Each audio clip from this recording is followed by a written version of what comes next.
ku kasance da Gangariya TV a kodayaushe.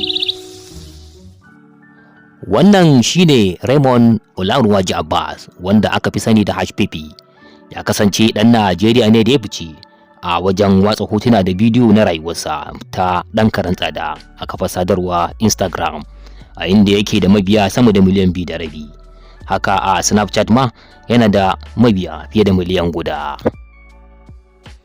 Yana da zunzurutun tsabar kuɗi na dala Amurka miliyan 40 da manyan motoci masu alfarma guda 13 da suka kai darajar dala Amurka miliyan 6.800. Yana da kwamfuta guda 21 da wayoyin hannu guda 47, sannan da kunshin mamari guda 15 da imel na mutanen da ya damfara sama da 800, tare da jakunkuna cike da kuɗi tsabar su. Sannan an samu adireshi na mutane da ya damfara sama da miliyan 2 da wani abu. Da daddare ne aka kai farmaki a ɗakinsa da ke Palazzo Versace a wani samame da aka yi wa lakabi da Fox Hand 2. An kama shi da mutane 11. Wannan shine binciken da 'yan sandan ƙasar Dubai suka yi a lokacin da suka ɗauke shi a Yuni na shekarar 2020. Daga nan ne kuma hukumar FBI ta ƙasar Amurka ta zo ta damƙe shi ta wuce da shi zuwa ƙasar, inda suka kulle shi a can. Shaidun takardu na kotun ƙasar Amurka sun tabbatar da laifinsa na almundahana da kuɗaɗe a watan Afrilu na shekarar, da kuma yadda yake damfara a ɓoye ya sa hukumar FBI sun bayyana shi a matsayin wanda ya ƙware ya kuma fi kowa alƙalar satar kuɗi ta yanar gizo a faɗin duniya. Waɗanda ya fi wa damfara sun haɗa da hukumar shari'a ta Amurka da bankunan ƙasashen waje da club ɗin Premier na ƙasar Ingila. Wani masani Scott Ojebaum ya bayyana Hushpuppi a matsayin ƙwararre babba wajen damfara a duniya da ya fito daga yankin Afirka ta Yamma. Shi da jama'arsa sun tafka ta'asar damfarar dala Amurka ta miliyoyin kuɗi a duniya, wanda hukumar FBI ta kira ko ta sani da yardaddiyar alaƙar kasuwanci ta saƙon imel. Yake ƙara da cewa amma wani abu na daban game da shi shine yadda yake almubazzaranci da dukiyarsa da ya samu, yana ɗagawa da nuna alfahari na abin da yake da shi, kamar jirgin helicopter da yake hawa da kayan da yake sawa, kai da ma yadda yake gudanar da rayuwarsa. Tabbas wannan shine dalilin da ya kawo ƙarshen rayuwarsa har ya faɗa zuwa magarkama. An haifi Hushpuppi a ƙasar Najeriya, ya tashi a yankin nan na talakawa na Oworonshaki da ke garin Lagos. A wajejen shekarar 2014 ne ya bulaguro zuwa ƙasar Malaysia, ya zauna na ɗan lokaci, daga nan ne a shekarar 2017 ya koma ƙasar Dubai da zama.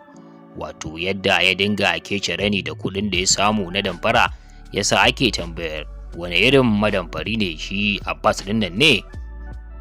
Da aka tambayi tsohon lauyansa Gal Pichetsky, ya bayyana shi a matsayin mutum matsakaici da ke rayuwa. Ya ce idan ka kwatanta abin da ake tuhumarsa da shi da abin da ya aikata, za ka ga cewa bai kai kwatankwacin damfarar da 'yan jaridu da gwamnati suka yayata game da shi ba. Amma a ra'ayinsa, shi mutum ne mai gudanar da rayuwa tsaka-tsaki, kuma duk wannan zarge-zarge ba su da wani tushe. Takardun kotu sun bayyana adadin kuɗin da ya damfaro sun kai wajen dala miliyan 24. Haka kuma sun bankaɗo wani yunkuri na satar fiye da dala miliyan 1.100 daga wani ɗan kasuwa da ke tallafawa wata makarantar yara a ƙasar Qatar, da kuma shirin damfarar wasu maƙudan kuɗaɗe a bankunan ƙasashen duniya. Amma badakalan nan ta Hushpuppi ta fara ne tun a shekara ta 2000, lokacin da yake matashinsa. An samu haɓakar buɗe wajajen amfani da kwamfuta a ko'ina a faɗin Najeriya. Matasa suka dinga dandazo a wannan wurare domin samun nishaɗi, shiga intanet da kallace-kallace. Ba ɗan lokaci kaɗan sai aka samu rahoto na ɓarna da damfara suna faruwa a waɗannan wurare na intanet cafe, inda ake sato kuɗaɗen mutane da ake haɗuwa da su ta wannan kafa.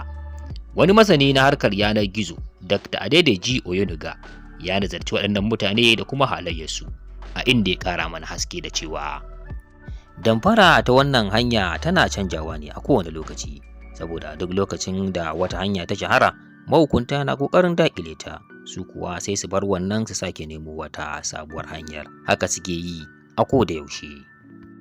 Wata hanya da Hushpuppi yake bi ya samu nasarar damfarar kuɗaɗe daga hannun mutane ita ce ta hanyar business email compromise, alƙallar kasuwanci ta email. Shin ma wai me ake nufi da business email compromise? Wani masani ya ƙara mana haske kamar haka. Wata hanya ce ta damfara da ake ƙullawa kamfanoni da ma'aikatu domin a sami kuɗi ko satar fasaha. Madamfaran kan shirya email mai kyau da kuma wasu bayanai na bogi su tuttura su zuwa adireshi daban-daban domin neman musayar kuɗi ko wasu bayanai. Sukan yi ƙoƙarin nuna sauri a cike bayanan a basu, duka bayan sun rubuta bayanai masu jan hankali da suka tsara. Ta nan ne suke amfani da sauran bayanan da suka samu game da mutane na bayan fage kafin su tura musu saƙonnin, wanda hakan ke sa a ɗauka cewa mutum na mu'amala da kamfani ko ma'aikata kai tsaye. Hukumar FBI ta ƙasar Amurka ta bayyana ƙasar Najeriya a matsayin ta 16 da ayyukan ta'asar intanet ya fi shafa. A wani bincike da wani kamfani mai suna Gary ya ce kusan kashi 50 cikin 100 da ake na damfara yakan samu wasuli ne daga Najeriya. Amma a nasa ɓangaren Hushpuppi yana can tsare yana jiran hukuncin ɗaurin da ya kai kusan shekara 20. Ana shirin gurfanar da shi a watan Oktoba a wata kotu da ke birnin California. Mahukunta sun bayyana kama shi da mukarrabansa a matsayin wata gagarumar nasara da za ta hana barnar satar fasaha a intanet. Ku saurare mu a nan gaba domin jin yadda alaƙarsa da Abba Kyari ta janyo cece-kuce a ƙasar Najeriya.